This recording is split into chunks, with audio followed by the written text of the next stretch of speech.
What's going on, everybody? It's your big homie, the armchair operator, and welcome to another video. Now, if you're new to my channel, thank you so much for stopping by. I hope that you find this video informative and maybe even a little bit entertaining. And if you're coming back to the channel, thank you so much for coming back. I hope that you also find this video informative, maybe a little bit entertaining. Now, as you can see, we're on location here at the gun range, and this video is going to be an update video on the Masterpiece Arms MAC5. However, it's going to be a little bit different.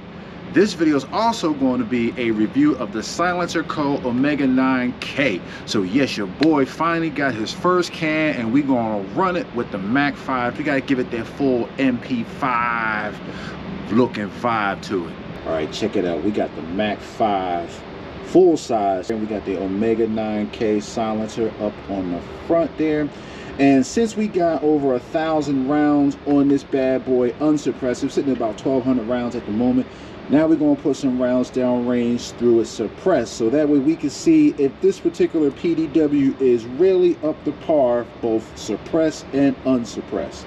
And right now I'm just running just basic 115 grain full metal jackets. I don't have any subs at the moment, but the plan is to get some subs and to check the sound reduction quality through the Omega 9K while firing with subsonic munitions.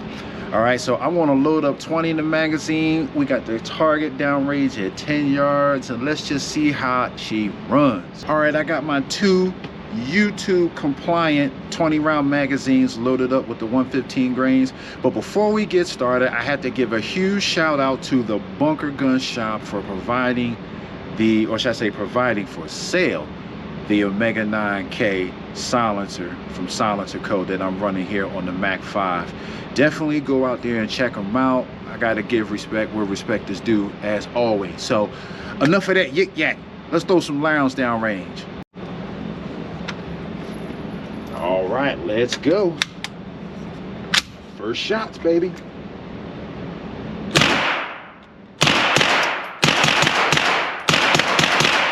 Sound reduction is very noticeable.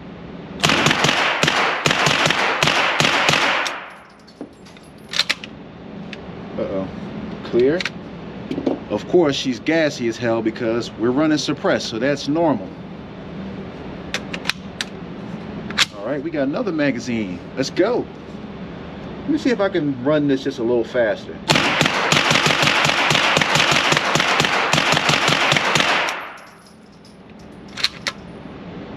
Outstanding. Let's check that target.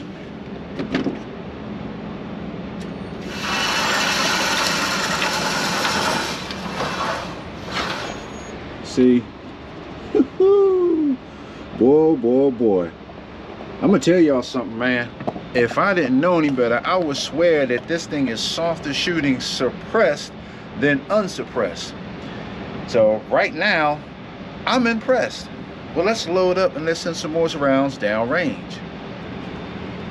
All right, y'all, we loaded up again with our 20 round YouTube compliant magazines of the 115 grain.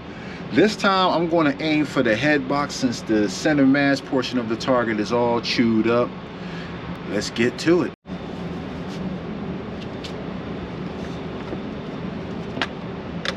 All right, let's see if these old eyes can go for that head box. Hit that head box over there. Gotta account for height over bore since I have this thing zeroed at 25 yards. Okay.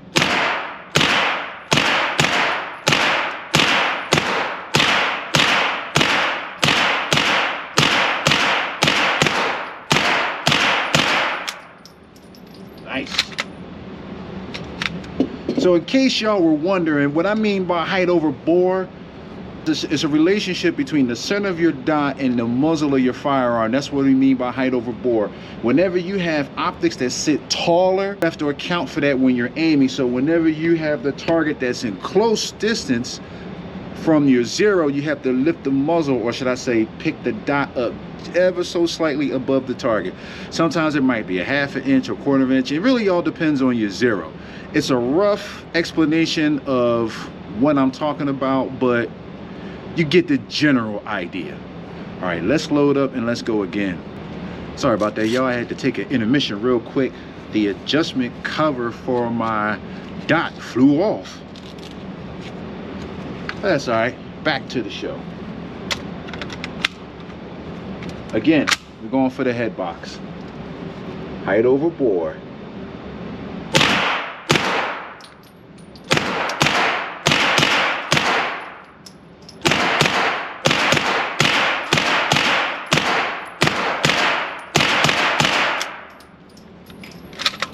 Very nice indeed. Let's check that target, y'all.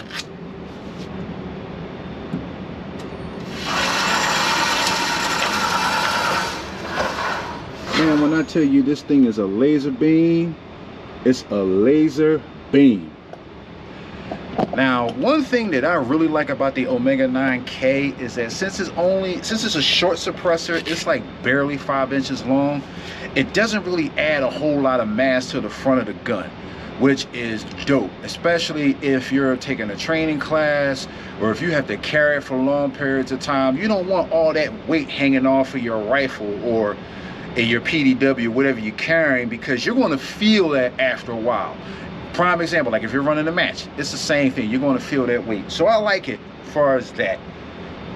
Extra gas blue black, that's normal for most cans. This is not a flow-through design. It's more of, I believe it's a traditional design.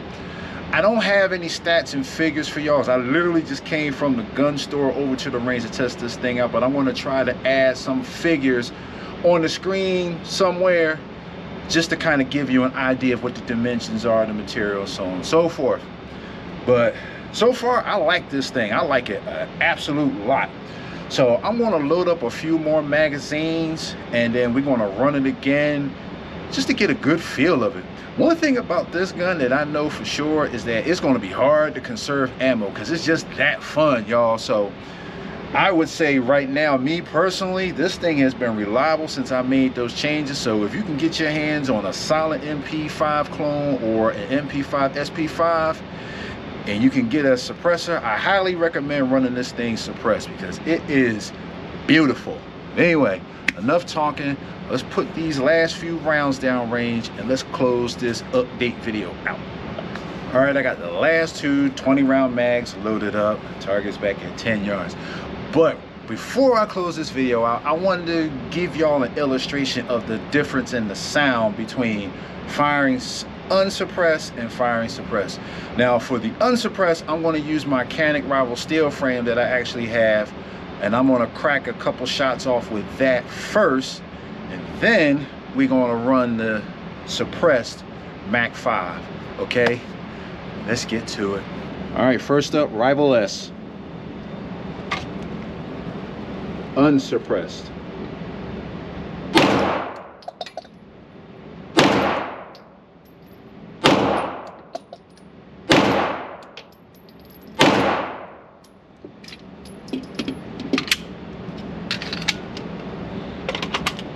All right, now let's run the Mac again, suppressed.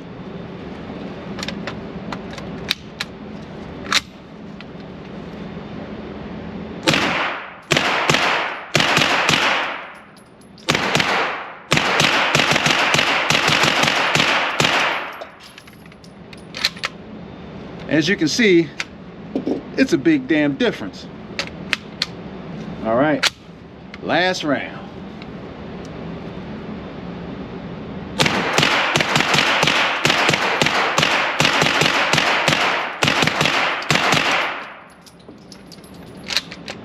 And that is all she wrote. Let's check the target.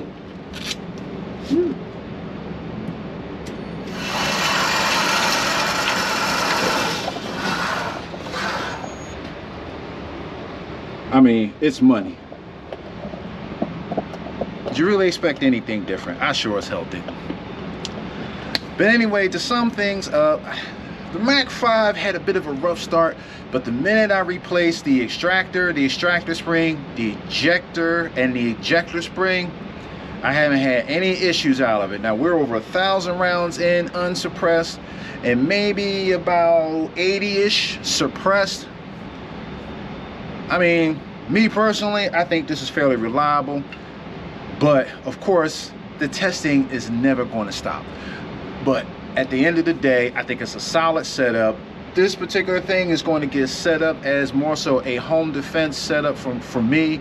So I'm going to make some more changes, add an M-lock forend, put a light on there, so on and so forth, and might even get this thing as a registered SBR one day. I don't know.